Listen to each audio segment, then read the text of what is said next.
ನಮಸ್ಕಾರ, ನೀವು ನೋಡ್ತಾ ಇದ್ದೀರಾ ಕಾಫಿ ವಿತ್ NKR ನ್ಯೂಸ್. ಇವತ್ತು ಬಿಸಿ ಬಿಸಿ ಕಾಫಿ ಕುಡಿತಾ ಬಿಸಿ ಬಿಸಿ ಸುದ್ದಿಗಳನ್ನು ನಿಮ್ಮ ಮುಂದೆ ತಂದಿದ್ದೀವಿ. ಯಾವ್ಯಾವ ನ್ಯೂಸ್ ಪೇಪರ್ನಲ್ಲಿ ಏನೇನು ಹೈಲೈಟ್ ಆಗಿದೆ ಅದನ್ನು ನಿಮಗೆ ತಿಳಿಸ್ಕೊಡ್ತಾ ಹೋಗ್ತೀವಿ. ಇವತ್ತಿನ ಈ ಸಂಚಿಕೆಯ ಜೊತೆ ಸುರಭಿ ರಾಜೇಂದ್ರ ಕೂಡ ಇದ್ದಾರೆ, ಹಾಗೆ ನಾನು ನಿಮ್ಮ ರವಿ ಖಡೂರು. ಇವತ್ತು ಪ್ರಮುಖವಾಗಿ ಉದಯವಾಣಿ ಪತ್ರಿಕೆಯಲ್ಲಿ ಮೊದಲಿಗೆ ನೋಡೋದಾದ್ರೆ ಇಲ್ಲಿ ರಾಜ್ಯದಲ್ಲಿ ಸಾಕಷ್ಟು ಹಗರಣಗಳು ಚರ್ಚೆ ಆಗ್ತಾ ಇದೆ. ಆ ಹಗರಣಗಳಲ್ಲಿ ಪ್ರಮುಖವಾದಂತಹ ಹಗರಣ ಇಲ್ಲಿ ಬಿ ನಾಗೇಂದ್ರ ಅವರು ಕಿಂಗ್ ಫಿನ್ ಆಗಿರುವಂತಹ ಹಗರಣ. ಇದು ವಾಲ್ಮೀಕಿ ಹಗರಣ. ಸುರಭಿ, ಈಗಾಗಲೇ ನೋಡ್ತಾ ಇದ್ದೀವಿ, ಸಾಕಷ್ಟು ಚರ್ಚೆ ಕೂಡ ಆಗ್ತಾ ಇತ್ತು ಇಷ್ಟು ದಿನದಿಂದ.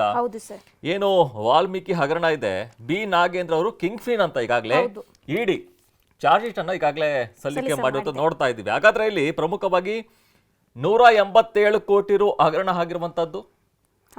ಇನ್ನು ನಿಗಮದ ಹಣ ಅಕ್ರಮ ಖಾತೆಗೆ ಜಮಾವಣೆಗೊಂಡಿದೆ. ಸರ್, ಇಲ್ಲಿ ಮತ್ತೆ 21 ಕೋಟಿ ರೂಪಾಯಿಗಳನ್ನು ಲೋಕಸಭೆ ಚುನಾವಣೆಗೆ ಬಳಸಲಾಗಿದೆ ಅಂತ ಚಾರ್ಜ್ ಶೀಟ್ ಅಲ್ಲಿ ಉಲ್ಲೇಖ ಮಾಡಲಾಗಿದೆ.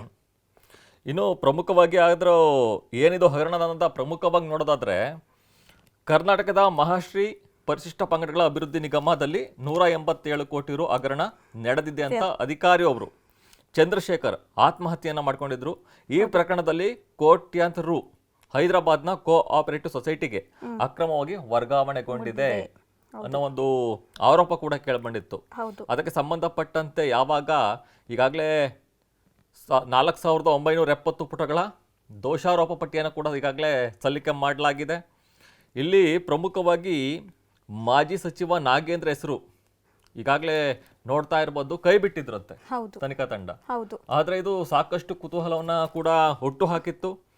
ಈಗ ಸಾಕಷ್ಟು ಚರ್ಚೆ ಕೂಡ ಶುರುವಾಗಿರುವಂತದ್ದು. ಈಗಾಗಲೇ ಸಿದ್ದರಾಮಯ್ಯ ಸರ್ಕಾರದಲ್ಲಿ ಮೋಡ ಹಗರಣ ಆಗಿರ್ಬೋದು, ಇನ್ನು ಅನೇಕ ಹಗರಣಗಳು ಈಗಾಗಲೇ ಬಯಲಿಗೆ ಬರ್ತಾ ಇದೆ. ಅದಕ್ಕೆ ಸಂಬಂಧಪಟ್ಟಂತೆ ಈಗ ವಾಲ್ಮೀಕಿ ಹಗರಣ ಬಿಜೆಪಿ ಅವರಿಗೆ ಒಂಥರ ಅಸ್ತ್ರ ಅಂತ ಹೇಳ್ಬೋದು. ಸಾಕಷ್ಟು ಒಂದಲ್ಲ ಒಂದು ಹಗರಣ, ಈಗ ಮೂಡ ಹಗರಣ ಆಯ್ತು, ಮತ್ತೆ ಈಗ ವಾಲ್ಮೀಕಿ ಹಗರಣಕ್ಕೆ ಬಿಜೆಪಿಗೆ ಒಂದು ಅಸ್ತ್ರ ಸಿಕ್ದಂಗಾಗಿದೆ ಕಾಂಗ್ರೆಸ್ ಮೇಲೆ.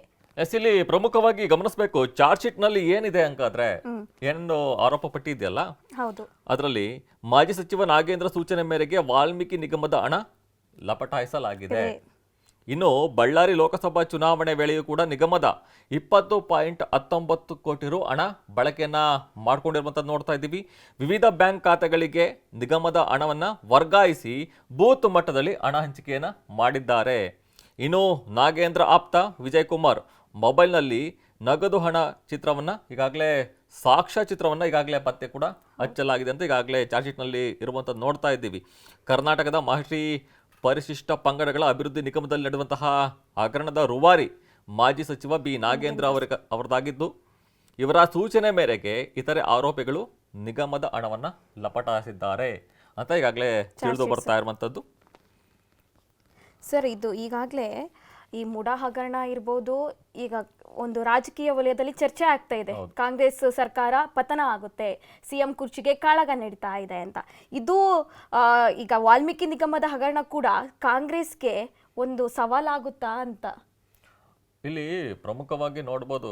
ಯಾವುದೇ ಸರ್ಕಾರ ಬರಲಿ, ಇಲ್ಲಿ ಬಿಜೆಪಿ ಆಗಿರ್ಬೋದು, ಕಾಂಗ್ರೆಸ್ ಆಗಿರ್ಬೋದು, ಮತ್ತೆ ಮೈತ್ರಿ ಸರ್ಕಾರ ಕೂಡ ಇತ್ತು. ಆ ಸಂದರ್ಭದಲ್ಲೂ ಕೂಡ ಸಾಕಷ್ಟು ಹಗರಣಗಳು ನಡೆದಿದೆ. ಈಗಾಗಲೇ ಇವರು ಕಾಂಗ್ರೆಸ್ ಅವರು ಯಾವಾಗ ಇವರಿಗೆ ಮೂಡ ಹಗರಣ ಬಂತು, ವಾಲ್ಮೀಕಿ ಸಮುದಾಯದ ಹಗರಣ ಬಂತು, ಅದಕ್ಕೆ ಸಂಬಂಧಪಟ್ಟಂತೆ ಕೋವಿಡ್ ನಲ್ಲಿ ನಡೀತಲ್ಲ, ಕೋವಿಡ್ ನಲ್ಲೂ ಕೂಡ ಹಗರಣ ನಡೆದಿದೆ. ಬಿಜೆಪಿ ಮೇಲೆ ಈಗ ಆರೋಪವನ್ನು ಕೂಡ ಮಾಡ್ತಿರುವಂತದ್ದು. ಬಿಜೆಪಿ ಕಾಲದಲ್ಲಿ ನಡೆದಿರುವಂತಹ ಹಗರಣಗಳನ್ನ ತನಿಖೆ ಮಾಡ್ತೀವಿ ಆದಷ್ಟು ಬೇಗ ಅನ್ನೋ ಒಂದು ಮಾತನ್ನ ಈಗ ಆಡಳಿತ ಪಕ್ಷ ಆದಿದೆ ಕಾಂಗ್ರೆಸ್. ಕಾಂಗ್ರೆಸ್ಗೆ ಇಲ್ಲಿ ಎಲ್ಲ ಹಕ್ಕು ಕೂಡ ಇದೆ.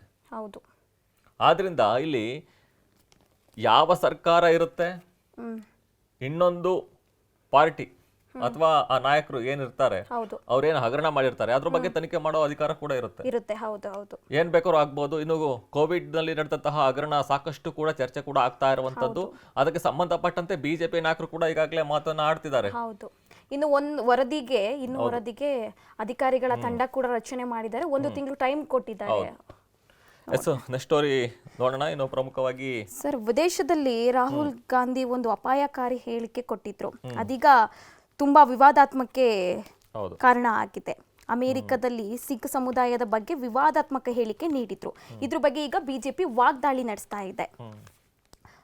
ಕಾಂಗ್ರೆಸ್ ನಾಯಕ ವಿದೇಶದಲ್ಲಿ ಸೂಕ್ಷ್ಮ ವಿಷಯಗಳ ಬಗ್ಗೆ ಮಾತನಾಡುವ ಮೂಲಕ ಅಪಾಯಕಾರಿ ಸಂಪ್ರದಾಯಕ್ಕೆ ನಾಂದಿ ಹಾಡಿದ್ದಾರೆ ಎಂದು ಬಿಜೆಪಿ ಆರೋಪ ಮಾಡಿದೆ ಸರ್. ಇದ್ರ ಬಗ್ಗೆ ಇಲ್ಲಿ ಪ್ರಮುಖವಾಗಿ ಅವರು ಏನ್ ಹೇಳಿದ್ದಾರೆ ಅಂತ ಹೇಳಿದ್ರೆ, ಸಿಖ್ಖರು ಪೇಟ ತಡಲು ಕೂಡ ಹೋರಾಡುವಂತಹ ಸ್ಥಿತಿ ಇದೆ ಅನ್ನೋ ಒಂದು ಮಾತನ್ನು ಕೂಡ ಉಲ್ಲೇಖ ಮಾಡಿರುವಂತದ್ದು.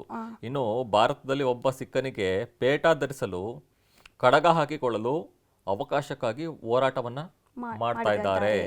ಇದು ಸಿಖ್ಖರ ಹೋರಾಟ ಮಾತ್ರವಲ್ಲ, ಎಲ್ಲಾ ಧರ್ಮಗಳ ಹೋರಾಟ.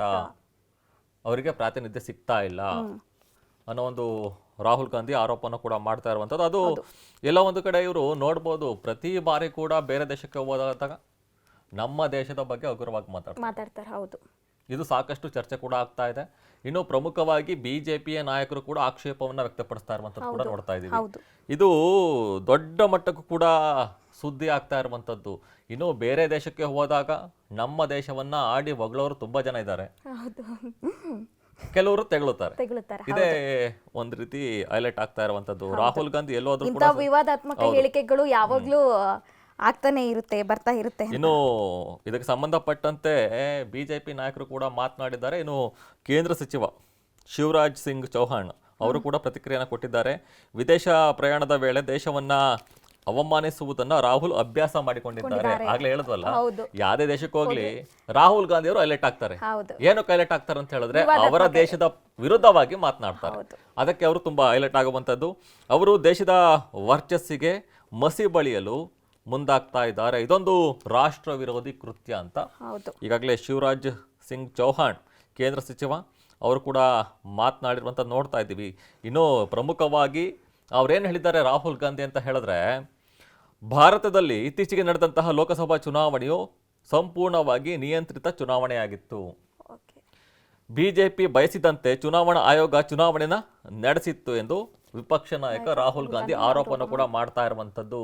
ಇಲ್ಲಿ ಎಲ್ಲ ಸಮುದಾಯ ಮತ್ತು ಎಲ್ಲ ಧರ್ಮಗಳಿಗೂ ಕೂಡ ಹೋರಾಡುವಂತಹ ಪರಿಸ್ಥಿತಿ ನಿರ್ಮಾಣ ಆಗಿದೆ ಅನ್ನೋ ಒಂದು ಮಾತನ್ನ ಹೇಳಿದ್ರು. ಅದು ನಮ್ಮ ದೇಶದಲ್ಲೆಲ್ಲ ಹೇಳಿರೋದು, ಬೇರೆ ದೇಶಕ್ಕೆ ಹೋಗಿ ಹೇಳಿದ್ದಾರೆ.